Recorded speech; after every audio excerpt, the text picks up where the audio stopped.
indivisibilité des objectifs, c'est-à-dire que le profit n'est pas l'unique objectif, c'est un des critères. Donc il y a une pondération qui peut se faire par la responsabilité sociale, donc je vais dire la responsabilité à l'intérieur de l'entreprise, la responsabilité à l'extérieur, environnementale et sociétale, et puis bien évidemment la question de la durabilité sur les nouvelles générations, etc. La question aussi du rôle d'acteur démocratique, d'acteur public, réciprocité entre les parties prenantes, on pourrait rajouter ça quand même, parce que c'est pas toujours le cas. Système de cohérence ou de dialectique entre guillemets vertueuse entre les échelles, c'est-à-dire une échelle internationale, une échelle régionale, une échelle locale, c'est-à-dire qu'on refait quand même le grand lien. Voilà, en gros c'est principalement ça.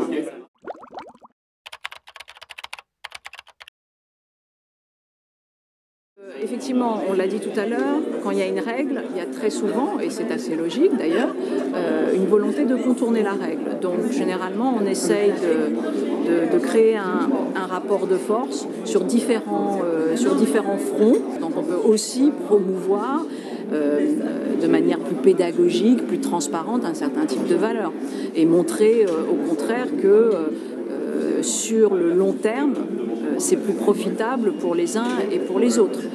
Donc, je pense qu'il y a aussi un déficit, l'air de rien, d'information et de communication sur ce que peut être l'économie positive et sur ses conditions de faisabilité, sur sa réalité. On en fait quelque chose d'assez utopique alors que c'est quand même extraordinairement concret.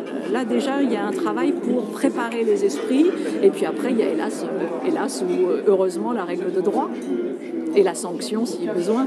Vous savez, moi je suis très churchillienne. On va dire que voilà, les optimistes voient dans les problèmes des opportunités, les pessimistes l'inverse. Donc bon, de fait, l'optimisme est souvent plus régulateur d'une dynamique collective. Voilà. Donc je ne sais pas s'il y a d'éthique entre guillemets du désarroi, je ne crois pas. Et donc je travaille plutôt à mettre en place des assentiments démocratiques que du ressentiment démocratique.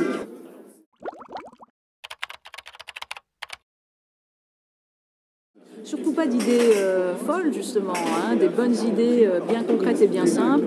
Moi, je vais m'inspirer des travaux qui sont déjà ceux faits par Gaël Giraud, par Cécile Renoir, par Favreau, c'est-à-dire on redéfinit tout simplement, parce que c'est une mesure qui apparaît symbolique mais qui est nécessaire, parce qu'elle va définir la règle de droit.